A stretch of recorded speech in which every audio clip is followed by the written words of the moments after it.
예, 외삼촌 집에서 일한 지가 거의 20년이 다 됐는데, 그 양과 염소를 전박이가 있는 것은 야곱이 가져가고, 그렇지 않은 순색은 외삼촌이 가져가기로 계약을 했는데, 도저히 그 전박이가 나타날 확률은 거의 불가능하고, 그렇게 될 일은 없었다고 생각을 했는데, 태어나는 것마다 전박이가 태어나고 야곱의 소유가 늘어나고 부자가 되기 시작한 거죠. 그때 아들들이 그 이야기를 하면서 야곱이 아버지 것을 다 빼앗아 간다, 그렇게 비난했고, 야곱의 그런 말들이 이제 도니까 아버지가 그 얘기를 듣고 얼굴색이 변했죠. 그래서 이전 같지 않았더라, 야곱이 볼 때 삼촌 라반이 자기를 대하는 것이. 그러니까 이 두 가지, 하나는 말로 비난하는 그 소리가 들렸고, 그 다음에 또 하나는 표정이 너무 안 좋았어요. 이 두 가지를 여러분도 살면서 경험할 때가 있죠. 누군가 나에 대해서 갑작스럽게 표정을 바꾸다든가, 아니면 뒤에서 뭐 자꾸 비난을 한다든가, 그러면은 마음이 누구도 편하지는 않습니다. 아무리 마음이 요동하지 않는다고 해도 신경이 쓰일 수밖에 없고, 그런 상황이 됐어요. 그런데 야곱이 3절을 보면 여호와께서 야곱에게 이르시되 내 조상 내 족속의 땅으로 돌아가라, 내가 너와 함께 있을 것이다, 그렇게 말씀을 하게 됩니다. 그러니까 우리가 누군가 우리에 대해서 말을 하고 우리에 대해서 표정이 바뀌고 그럴 때 중요한 것은 내면이 평안하고 담대하고 온전한 결정을 하려면 그런 시간일수록 하나님에게 집중해야 된다는 말씀을 여기서 하고 있습니다. 하나님의 음성이 나에게 뭐라고 말씀하시나. 근데 자꾸 사람의 신경 쓰면 사람의 것도 놓치고 사람도 잃고 하나님의 뜻도 모르니까 우왕좌왕하게 되고 혼란스러워집니다. 그래서 그 어느 때보다도 사람들의 표정이 나에게 바뀌고 언어들이 난무할 때 하나님을 나는 바라보는가. 하나님을 바라봤을 때 야곱은 흔들리지 않았어요. 그래서 삼촌의 미움이 커졌던 것 같아요. 들에 있을 때 조용히 레아와 라헬을 불렀고 지금까지 있었던 일을 다 얘기를 해줍니다. 당신들은 어떻게 했으면 좋겠습니까? 라고 물어보죠. 정말 하나님의 음성을 듣는 사람들은 사람도 존중합니다. 그래서 같이 사는 사람, 아내나 또 주변의 사람들하고 같이 나누고 이야기하고 공감대를 형성하는 것도 잘 한다는 거죠. 그게 하나님의 음성을 듣는 사람들의 특징입니다. 그런데 놀랍게도 라헬과 레아가 둘이 서로 관계가 안 좋았는데 이 부분에 있어서는 동의하고 하나가 되죠. 맞다고. 우리 아버지가 계속 우리를 속이고 이용만 해먹고 우리를 이용해서 당신을 붙들어 놓고 소유도 다 뺏어가고. 왜냐하면 이 당시는 남자가 여자를 데려올 때 지참금, 신부 지참금을 시아버지, 그 친정아버지에게 줬어요.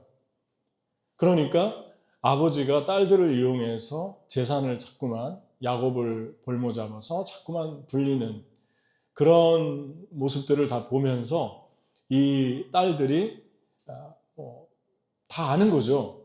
다 아는 사실이죠. 근데 어쨌든 이렇게 하나가 됐는데 야곱이 이 아내들에게 4가지 얘기를 하게 됩니다. 그게 오늘 본문에 기록된 것을 쉽게 간략하게 정리하면 그렇습니다. 그 첫 번째가 7절에 있는데 그대들의 아버지가 나를 속여 품삯을 10번이나 속였느니라. 그러나 하나님이 그를 막으사 나를 해치지 못하게 했다. 이 첫 번째 은혜였어요. 야곱이 20년 동안 이 집에서 일을 하는데 10번이나 품삯을 주지 않고 속였지만 하나님이 그를 막아서 결국에는 자기에게 그 품삯을 다 지불하게 갚아주셨다. 그렇게 하나님이 막아주셨다. 그렇게 이야기합니다.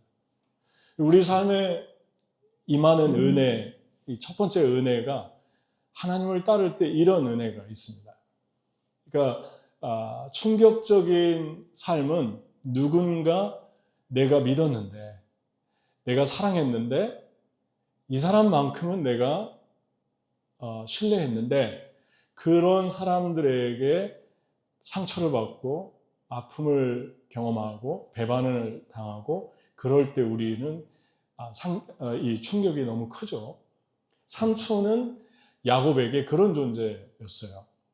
야곱이 신뢰했고 삼촌 하나 보고 여기까지 왔고, 그리고 20년 동안 삼촌 집에서 열심히 일했고, 그러니까 삼촌을 의지하고 삼촌을 좋아했는데 그 삼촌이 야곱을 계속해서 이용하고 배반하는 거죠. 우리 삶에도 우리가 신뢰했고 우리가 믿었고 우리가 사랑했던 사람들이 이런 모습을 보일 때 우리의 삶은 충격이 크고 또 마음이 아주 어렵습니다. 그리고 잘못하면 또 헤어나오지도 못할 수 있어요. 계속 그거에 붙들려서 그 감정에, 상한 감정에 붙들려서 평생을 살 수도 있어요. 그런데 야곱이 본 것은 그 삼촌이 자기를 속인 것만 집중한 게 아니라 하나님이 그를 막아주신 거예요. 그런 속에서도 하나님이 나를 해하지 못하도록, 완전히 해하지 못하도록 지켜주신 것, 그 손길을 야곱이 집중합니다. 하나님이 막으셨다. 그것을 나누게 되죠. 주님을 따르는 사람들에게 주어지는 첫 번째 은혜입니다. 하나님이 우리를 막아주시는 거예요. 두 번째 은혜는 12절, 이르시되 내 눈을 들어보라. 양떼를 탄 수장은 다 얼룩무늬 있는 것, 점 있는 것과 아롱진 것이니라. 라반이 내게 행한 모든 것을 내가 보았다. 분명히 순색밖에 없었는데 사람이 볼 때는 다 한 가지 색인 양과 염소였는데 하나님이 봤을 때는 얼룩진 것이라고 이야기합니다. 사람이 보는 눈과 사람의 눈의 시각의 한계와 하나님이 보는 눈이 다른 것을 보게 되죠. 그런데 여기에서 한 가지 우리가 주목할 것은 야곱이 이 아주 희박한 얼룩 양과 염소를 선택했죠. 그러니까 누가 봐도 확률은 없었어요. 계속 태어나는 그 새끼들이 얼룩진 것이 태어난다는 것이 완전히 불가능한 상황이었어요. 그럼에도 하나님이 그 불가능한 상황을 가능케 하셔서 얼룩진 것이 탄생하게 도와줍니다. 여기서 우리가 한 가지 주목할 것은 하나님이 우리에게 항상 그렇진 않은 것 같아요. 근데 우리에게 가끔 희생 쪽을 선택하게 할 때가 있어요. 하나님이 어려운 것에 마음을 주고 소망이 없는 것에 내가 그냥 거기에 손해볼 거 각오하고 그거를 선택했을 때 오는 결과는 뻔한데 그 일을 해라. 다른 사람이 하기 싫어하는데 네가 그 일을 했으면 좋겠다. 왜냐하면 사람들이 그건 주목하지 않으니까. 그건 초라한 일이니까. 그리고 사람들이 별로 인기가 없는 거니까 나는 네가 해줬으면 좋겠다. 그럴 때 야곱은 그런 손해보는 쪽을 선택해서 라반에게 나갔던 거죠. 항상 하나님이 이렇게 일하시지는 않습니다. 어떨 때는 정말 좋은 것을 주실 때도 있고 그것을 도전하라고 할 때도 있죠. 갈렙에게 헤브론을 준 것처럼 이 땅을 내게 주소서, 이 산지를 내게 주소서. 주님이 나에게 15년 전에, 20년 전에 약속했지 않았습니까? 그래서 그 땅을 도전하게 할 때도 있어요. 하지만 이렇게 초라한 것을 선택하게 하실 때, 이것을 할 때 하나님께서 우리가 생각하지 못한 방법으로 우리의 삶에 채워주시는, 그리고 상급으로 만나주시는 그 하나님을 우리가 경험하게 됩니다. 하나님이 우리에게 어떤 것을 손해보라고 하는 마음을 주실 때 그것을 하나님 때문에 하잖아요, 우리가. 하나님이 아니면은 안 하죠. 근데 하나님 때문에 할 때 그때 놀라운 일들이 일어납니다. 최고의 것으로 만들어 주시죠. 그때는 몰랐는데. 여러분은 이 두 번째 은혜를 받은 적이 있나요? 여러분이 초라한 걸 선택했는데 하나님이 너무나 최상의 것으로 여러분에게 돌려준 적이 있나요? 여러분이 희생하려고 했는데 여러분에게 너무 좋은 것들로 채워준 적이 있나요? 아마 여러분 삶에서 그런 적이 있을 거예요. 하나님을 생각하고 하나님이 인도하실 때 지극히 작은 것에게 충성 넣을 때 내가 너에게 큰 것으로 맡길 것이다. 그런 하나님의 은혜가 야곱에게 있었습니다. 모세도 그랬죠. 홍해 앞에 서라. 그리고 잘 살고 있는 사람에게 이스라엘 백성을 구원해라. 얼마나 싫겠습니까? 너무 잘 살고 있는데, 너무 잘 안정되게 살고 있는데. 아브라함도 그랬죠.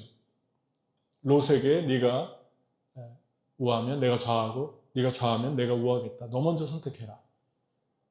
그리고 자기는 희생하려고 합니다. 네가 가장 좋은 것 다 가져가라. 그런데 하나님이 후에는 그 땅까지 다 아브라함에게 줍니다. 롯이 선택한 땅까지 다 아브라함에게 줍니다.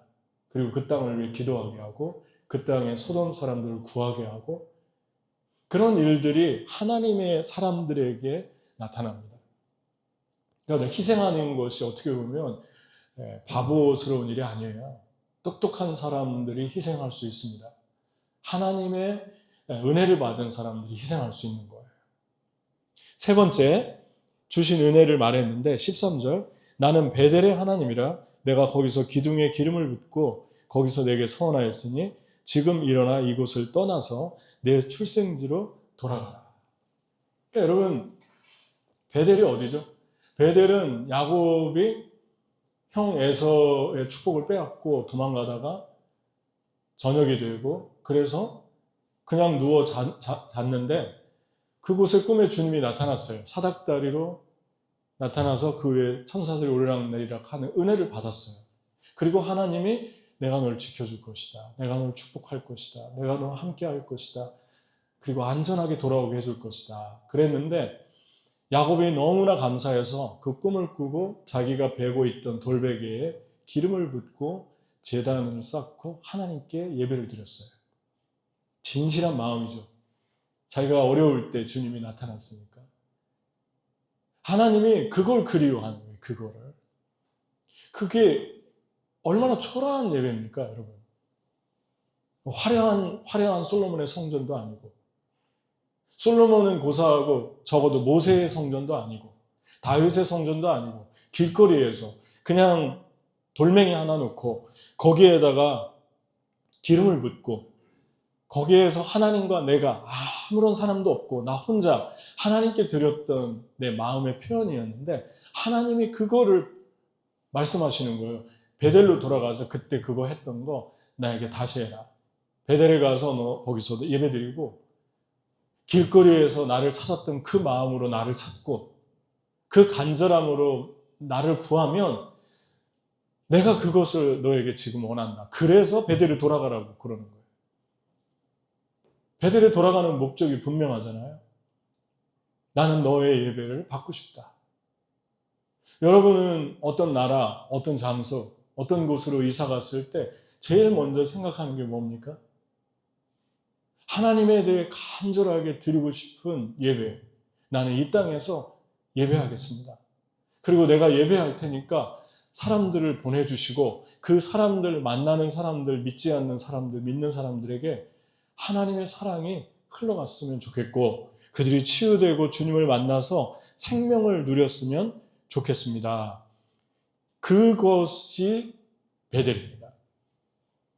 여러분이 이 마음을 가지고 이사가고 여러분이 이 마음을 가지고 나라를 떠나고 이 마음을 가지고 도시를 떠나고 여러분이 어디를 가든 가장 먼저 이 마음을 가질 때 하나님은 여러분의 삶 속에서 어떻게 역사하실까?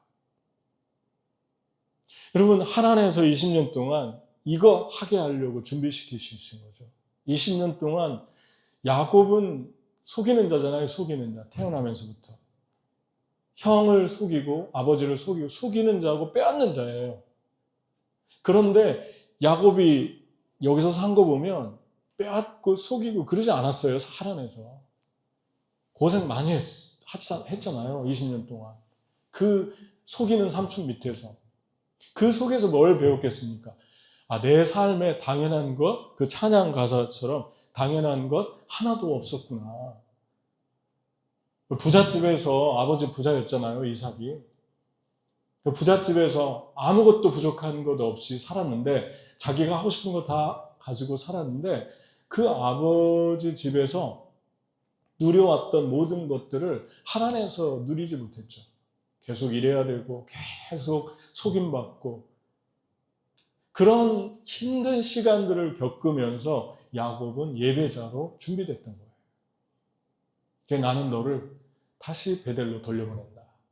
그리고 그 땅에 지금 하나님을 찾는 사람이 없어요. 아버지는 늙었고 형 에서는 자기 갈 길을 갔고 그러니까 거기서 하나님을 전해주고 드러내는 사람이 없어요. 제대로. 네가 돌아갈 때가 됐다. 20년 만에 베델로 돌려. 여러분 이스라엘에는 베델이 아니어도 되게 많잖아요. 장소가. 그 위에 뭐 수넴도 있고 그 옆에 예루살렘도 있고 많이 있어요. 왜 베델입니까? 가장 절박하게 주님을 찾았던 그 시간. 나는 그 마음을 너에게 받고 싶다. 제가 이번 주에 그 신의 악단이라는 영화를 봤거든요. 여러분도 꼭 보세요. 한국에 그런 영화를 만든 감독님이 있다는 게 너무너무 다행인 것 같아요. 너무 훌륭한 분이에요. 제가 볼 때. 잘은 모르지만. 근데 그 내용이 1990년도에 북한이 너무 가난해져서 유럽에 원조를 받으려고 미국과 유럽에 그래서 손을 내밀었는데 크리스찬 교회 예배하는 그런 모습이 있으면 좋겠다. 그런 얘기를 듣고 실제 있었던 일이래요.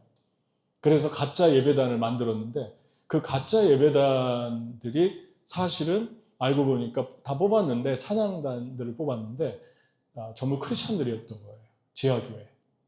그리고 노래 부르면서 가장하고 살았는데 그것을 맡은 보이부가 예수 믿는 사람들 잡아 가두고 죽이고 뭐 그런 일을 하던 사람이에요. 근데 거기에서 그 높은 사람 2명이 그 팀을 맡아가지고 가짜로 연기하다가 주님을 만나는 뭐 그런 내용입니다. 조금 각색이 된 것 같아요. 근데 나중에 그들을 탈출시키고 남한으로 탈출시키고 본인 2명은 이제 처형되죠. 근데 어디까지 사시는지는 모르겠는데 충분히 북한에서 일어날 더한 일이 일어나죠.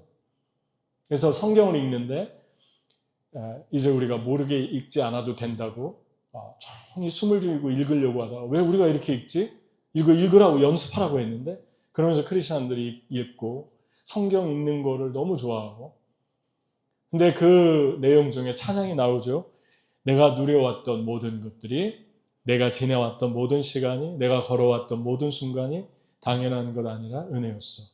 아침 해가 뜨고 저녁의 노을, 봄의 꽃 향기와 가을의 열매, 변하는 계절의 모든 순간이 당연한 것 아니라 은혜였어. 내 삶에 당연한 건 하나도 없었던 것을 모든 것이 은혜였어. 그러니까 당연한 것 아니라 은혜였어. 내가 하나님의 자녀로 살며 오늘 찬양하고 예배하는 삶, 복음을 전할 수 있는 축복이 당연한 것 아니라 은혜였어. 뭐 이런 찬양들을 쭉 부릅니다. 근데 그 영화가 되게 정감이 있었던 게 그 몽골에서 찍었어요. 그 영화를. 그래서 몽골 겨울에 온 세상이 하얀데 어디서 많이 본 것 같아요. 봤더니 울란바토르예요. 거기가 울란바토르 호롤롤 닉 호롤롤 그라고 다라한 가는 쪽인데 거기에서 이렇게 찍었더라고요. 그리고 광야에서 찍었는데 북한의 그런 모습이 그 공산권이었기 때문에 이렇게 건물들도 좀 그렇게 공산권 건물들이 많이 남아 있거든요. 러시아의 잔재들. 그런데 그 땅에서 영하 30도 되는데 배우들이 고생을 많이 했대요. 그래가지고 거기서 찍었는데 너무너무 아름다운 영화였어요. 여러분, 왜 이 말을 하냐면 야곱이 예배자로 준비된 거는 내가 누려왔던 당연한 것들, 성경도 읽을 수 있고 찬양도 할 수 있고 예배 드릴 수 있는 것을 제대로 마음껏 못하는 장소가 광야고, 그 광야가 바로 이 사람에게는 하란이었다는 거죠.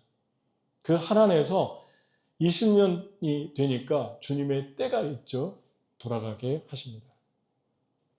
여러분 때문에 누군가 예배하게 되고, 여러분 때문에 누군가 기도하게 되고, 여러분 때문에 하나님의 사랑을 나누게 되고, 그런 모임들이 하나 둘씩 늘어간다면 얼마나 하나님이 기뻐하실까. 그게 베델입니다. 여러분이 학교에 가고 여러분이 직장에 갔을 때 잠깐 만나서 기도 한번 합시다. 일주일에 한 번 정도. 기도하다가 성경 공부하고, 성경 공부하다가 복음 전하고, 복음 전하다가 순교도 하는 거 아니에요? 선교도 가고 사람도 만나고. 기도부터 시작하면 돼요. 기도. 여러분, 네 번째, 하나님이 주신 은혜. 세 번째는 예배가 중단된 땅에 예배자로 베델로 보내신다. 그 다음에 네 번째 은혜는 야곱이 이제 도망갔습니다. 야곱이 도망갔는데 왜 도망을 갔을까요? 뭐 간단하죠.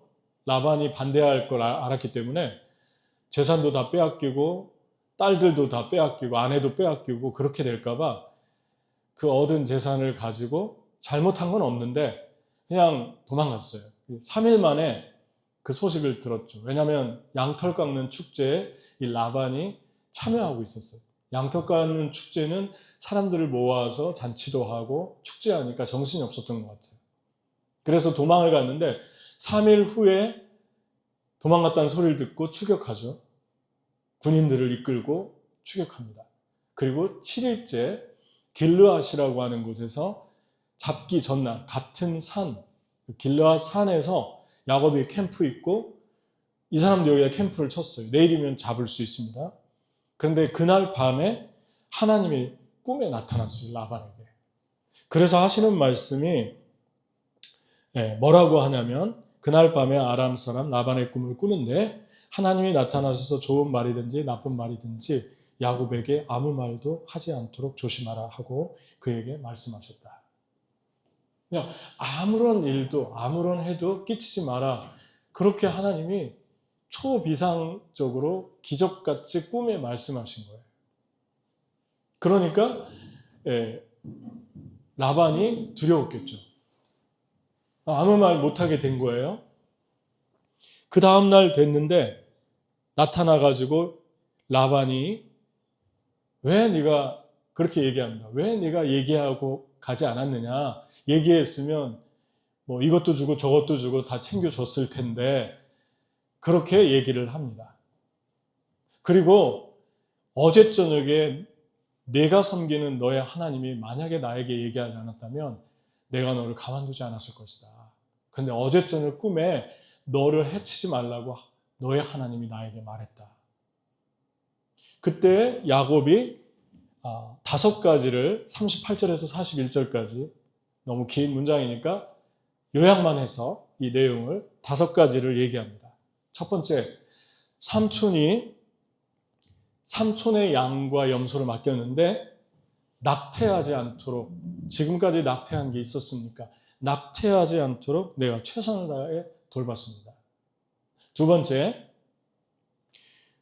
외삼촌의 순양이나 소유를, 양이나 염소를 내가 훔치지 않았습니다. 뭐 훔쳐갈 수 있겠죠. 근데 훔치지 않았습니다. 정직하게 당신을 위해 수고했습니다. 세 번째, 도둑 맞은 거나 짐승에게 물려 죽은 거는 내가 내 걸로 채워놨습니다. 세 번째예요.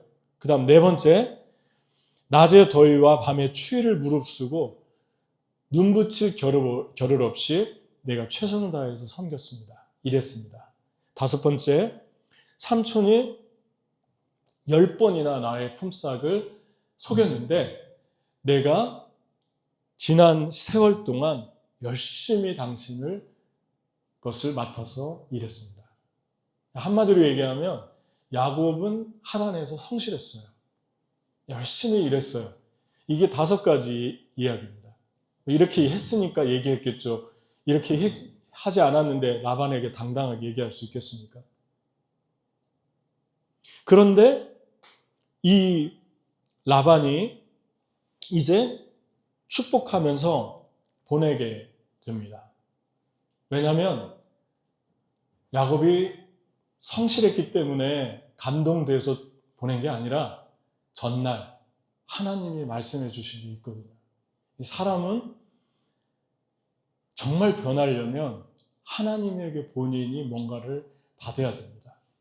쉽게 변하지 않는 것 같아요. 근데 하나님에게 본인이 깨닫고 받으면 그때 변하는 것 같아요. 라반이 불쌍해서, 야곱이 불쌍해서 변한 게 아니고, 야곱이 성실하게 일해서 변한 게 아니고 하나님이 경고했기 때문에 두려웠던 거예요. 그러면서 축복하면서 보냅니다. 라반이 20년 동안 속였지만 하나님은 다 보상해 주셨어요. 그래서 큰 소유를 이끌고 떠납니다. 여러분, 세상에서 가장 불쌍한 크리스천, 세상에서 가장 믿지 않는 사람 중에 가장 불쌍한 사람이 어떤 사람인 것 같습니까? 양 중에 가장 불쌍한 양이 어떤 양인 것 같아요? 푸른 초장이 없고 풀이 없고 물이 없고 쉴만한 물가로 인도되지 못하는 양이, 못 먹는 양이 불쌍한 것 같습니까? 가난한 것보다 푸른 꼴을 못 먹고 푸른 초장에서 쉬지 못하는 양보다, 사람보다 진짜 불쌍한 사람은 목자가 없는 양이에요. 지금 못 먹어도 오늘 내가, 아니면 한 20일, 한 2달 내게 들어오는 게 없어요. 먹는 게 없어요. 푸른 초장이 없어요. 쉬지도 못해요. 그래도 목자가 있으면 목자는 반드시 자기 목숨을 걸고 양들을 푸른 초장으로 인도하잖아요. 이 세상에서 열심히 사는데 손해보고 사기도 당하고 도둑맞고 상하고 마음이 찢기는 것도 억울한데, 정말 억울한 게 무엇입니까? 보상이 없어요. 아무도 나를 보상해 줄 사람이 없어요. 그게 가장 비참하고 슬픈 일입니다. 여러분의 목자가 있습니까? 여러분은 목자가 있습니까? 누굽니까? 여러분의 목자가 누굽니까? 예수 그리스도. 아멘? 나는 선한 목자다. 나는 내 양들을 위하여 목숨을 버리거니와. 싹군 목자는 양도 제 양이 아니기 때문에 이리가 나타나면 도망가느니라. 그 다음에 또 뭐라고 말씀하죠? 내 양은, 나는 선한 목자라. 내 양은 내 음성을 듣고 나는 그들을 알며 그들은 나를 알고, 마치 내가 아버지를 알고 아버지가 나를 아는 것처럼 나도 그들을 안다.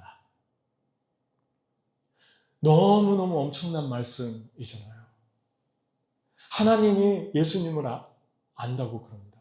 예수님이 아버지를 안다고 그럽니다. 그런데 그런 것처럼 내가 내 양을 안다고 말씀합니다. 여러분이 목자가 예수님이라면 여러분 두려워하지 않아도 돼요. 걱정하지 않아도 돼요. 여러분이 손해본 것까지 다 갚아주시는 그런 분이십니다. 우리의 성실함이 어디서 나옵니까? 우리가 작고 초라한 양들, 일들을 다른 사람 하기 싫어하는 것도 기꺼이 하는 이유가 어디에 있습니까? 우리는 알거든요. 그죠? 우리 알잖아요. 내 목자가 언젠가, 나 다 보고 있으니까 언젠가 다 갚아주실 거야. 그분의 방법으로. 아멘? 이게 최고의 축복입니다. 여호와는 나의 목자시니 내가 부족함이 없으리로다. 시편 23편 너무너무 아름답잖아요. 몽골에서 읽으면 더 아름답습니다. 여름에 여호와는 나의 목자시니. 겨울에도 아름다워요. 겨울에 양들이 있는데 목자가 없어요. 헌팅이 없어요. 겨울에 양들이 많은데 배아꾸이, 우쭈꾸이, 우쭈차타꾸이.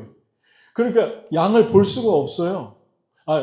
목자를 볼 수가 없어요. 헌팅을. 그래서 헌팅이 어디 있지? 그 목자가 어디 있지? 아무리 봐도 양들만 있어요. 그 추운데 그 끝도 없이 펼쳐진 광야에 저는 없는 줄 알았어요. 목자가 어디 숨어서 어디 우리 눈에 안 보이는데 다 보고 있어요. 그래서 양 훔쳐가면 큰일 나죠. 잡혀가요. 큰일 납니다. 그게 목자입니다. 그리고 어느 순간에 나타나죠. 위험하면. 오토바이 타고 요즘엔 몽골의 목자들이 말 타기도 하는데 오토바이로 많이 하더라고요. 오토바이 타고 나타나요. 여름에는 말을 타고, 말도 멋있게 타잖아요. 서가지고 때리면서 말에 떨어지면 큰일 나죠. 여러분, 내 양은 내 음성을 들으며 나는 그들을 알며 그들은 나를 알고. 여러분, 주님 아십니까? 주님 알잖아요. 여러분의 목장을 알잖아요.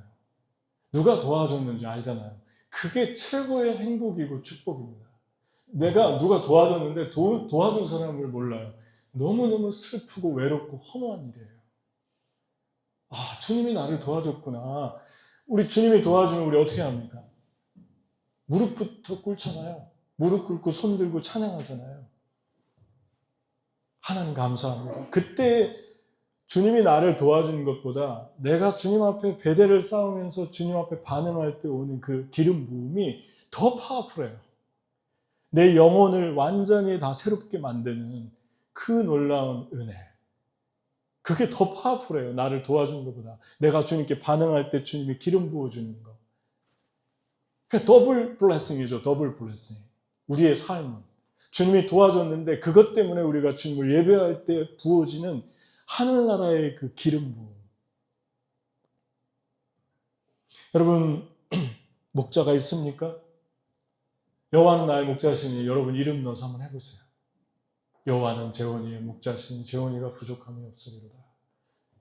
재원이가 사망의 음침한 골짜기로 다닐지라도 해를 두려워하지 않을 것은 주께서 재원이와 함께 하시니. 여러분 집에 가서 오늘 여러분 이름 넣고 써보시던가 아니면은 암송하던가 한번 주님 앞에 기도해보세요. 여러분 목자가 있습니다. 목숨을 걸고 우리를 지킨 예수님이 있습니다. 그래서 가난해도 어려워도 아파도 병들어도 괜찮아요. 주님이 치료하실 거기 때문에. 아멘. 오늘 주일날도 여러분 이 시간에 예배 드릴 때 여러분 아픈 몸을 예를 들었을 때 몸들을 여러분 다시 지금 부활시키고 있어요. 주님이. 여러분의 영혼을 부활시키고 몸을 지금 치료하고 있어요. 여러분 아픈 몸 있잖아요. 부위. 그 부위를 여러분이 하나님께 예배할 때 지금 부활시키고 있어요. 재생시키고 있어요. 그거 안 보이죠? 안 보일 수밖에 없어요. 얼룩말은 우리의 시각의 한계예요. 얼룩진 것을 보는 것. 다 순색으로 보여요. 주님은 그러나 지금도 여러분 몸을 만지고 있습니다. 상한 영혼을 만지고 있어요. 그래서 이 주일 예배 속에 우리가 다시 다 리풋되는 거예요. 리셋되는 거예요. 새롭게 다시 부활합니다. 다 세포 하나하나가 다 부활합니다. 마지막으로 한 가지 야곱이 다 괜찮게 잘했는데 성실하게 일했고 다시 한번 성실하면은 반드시 보상이 있다. 지금 안 들어와도 보상이 있다. 꼭 기억하십시오. 그런데 마지막에 야곱이 성실했고 열심히 살았고 하나님의 은혜 가운데에서 새롭게 됐고 했는데 한 가지 잘못한 게 있어요. 그게 뭐냐면 라반을 속이고 떠난 거예요. 하나님이 레와 라헬도 하나가 되게 해주고 그리고 떠날 수 있는 재정도 준비시켜 주셨고 다 얼룩진 것을 많아지게 해주셨고 다 해주셨는데 왜 라반을 믿지 못했을까? 라반을 믿으라는 것은 라반을 신뢰하고 의지하라는 얘기가 아니라 하나님이 라반을 붙들고 그를 마음을 바꿀 수 있다라는 부분은 못 믿는 거, 불안한 거예요. 다 뺏어갈 거야. 그 불안한 마음이 어디서 왔습니까? 소유에 대한 집착이었어요. 이 소유 다 빼앗길까 봐. 그러니까 어떤 부분에서 맡기지 못하니까 속임이 속임을 낳잖아요. 속이고 오니까 아내 라헬이 아버지의 드라빔, 위상이가 여신으로 된 가정, 그 토뎀 같은 가정의 신상이에요. 조그마한. 그 우상을 숨겨가지고 와서 아버지가 그거 달라고 하니까 여인의 그 생리 때문에 나 일어날 수 없다. 왜냐하면 가까이 못하게 했거든요. 그 당시에. 부정하다고. 저를 만지면 안 돼요. 오지 마세요. 그리고 그 나귀에 타서 그 밑에 깔고 앉아서 주지 않죠. 우상이 들어온 거예요.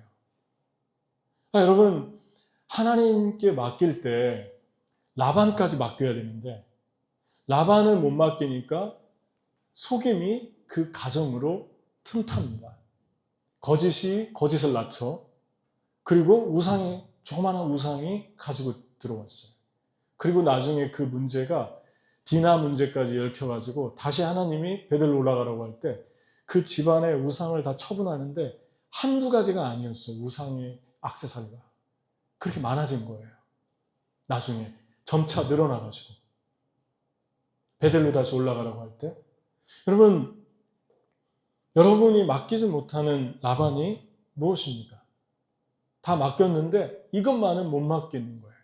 못 맡길 때 조급하고 불안하고 그 부분에 대해서는 계속 염려하고 그러니까 그 마음에서 죄가 탄생하고 조급한 마음에서 불안한 마음에서 죄가 탄생하고 그 죄가 죄를 낳는 그러한 어둠이 들어오게 됩니다. 여러분의 마음을 다 주께 드렸는데 야곱처럼 주님께 정직하게 성실하게 헌신했는데 한 가지 맡기지 못한 라반이 무엇인가?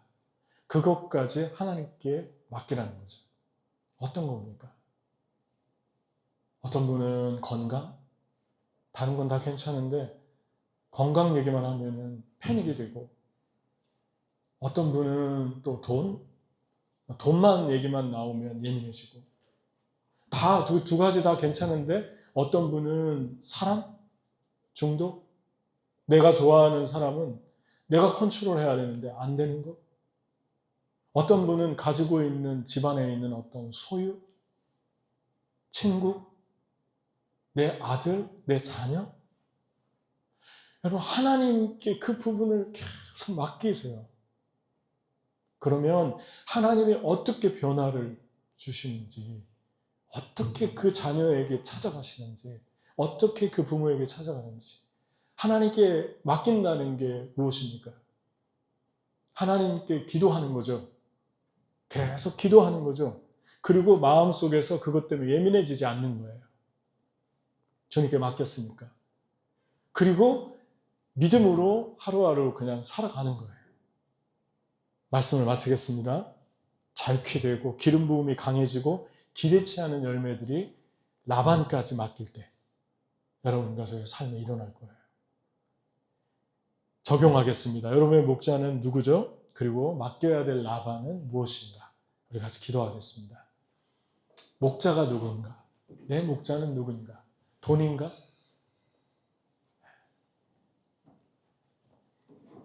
내 목자는 누굽니까? 미니, 한침, 흰배, 뭉크요모. 뭉크가 아니죠. 돈이 아니에요. 어떤 것입니까? 여러분의 목자는 누군가? 나의 목자는 누군가? 그리고 내가 맡겨야 될 아직 맡기지 못한 그 하나가 무엇인가?